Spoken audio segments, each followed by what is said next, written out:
Magandang gabi mga kalaagan, kung saang sulok man kayo ng mundo. Magandang gabi sa ating lahat.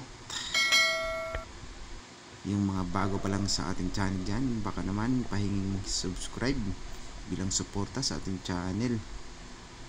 At eto, unang sisid natin, may nakita tayo ditong isang gapas-gapas.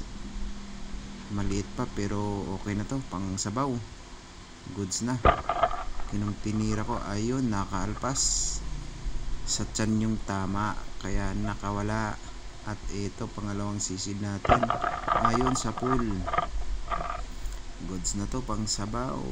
At pagtingala ko dito, nandito na pala ako sa tapat ng malaking bangka, kaya tingin-tingin bago umahon para hindi mauntog.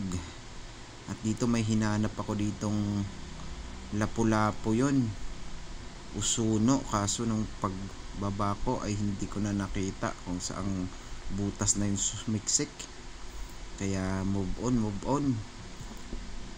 Hirap hanapin yung wala na nakatago na, kaya ahon muna tayo, higop ng maraming hangin para sa susunod na sisid ay ito yung nakita ko, mga maliliit na ito.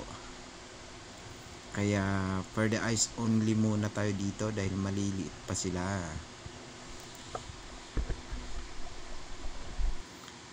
At yung sumunod na sisid natin, hinanap ko na naman dahil nakita ko yung suno o lapu-lapu, pero nung binaba ko ay nawala na naman uli, kaya tuluyan ko ng nilubayan, hindi ko na sila hinanap pa dahil di ko na talaga nakita.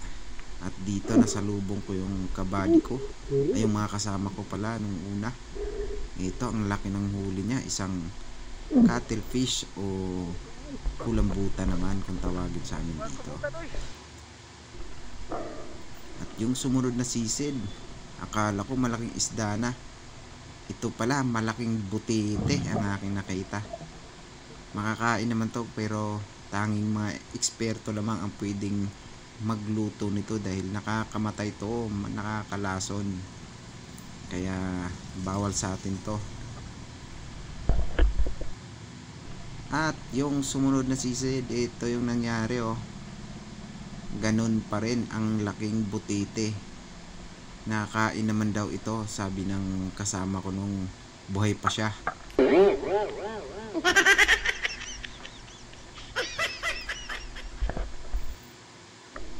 At ito na naman yung isang body ko. Nakita ko siya, ang laki ng kanyang huling samaral or kitong. 3 piraso.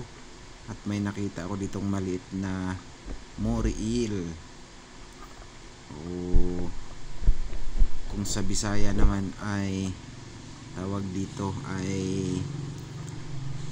di ko alam kung anong tawag dun. Ito talaga ang dambuhalang kulambutan o cuttlefish, mga nasa 4 na kilo.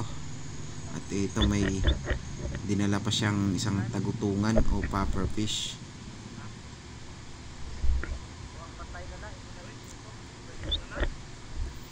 At tumabi na kami dahil matumal yung isda ngayon sa spot namin, matumal. At yung huli ko ay iilang piraso lang. At sila, ayan, ayun, may malaking danggit, may mga timbungan o mga goatfish, mayroong mga sari-saring isda ang kanilang nahuli. At yung akin naman ay ilang piraso lang. At ito yung talaga pinakamalaki, isang cuttlefish. Tumitimbang ito ng 3.8 kilos. Grabe ang laki. Ayun, oh.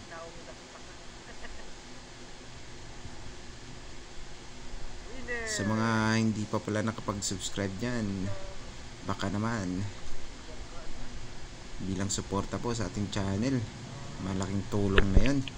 Thank you po, maraming salamat.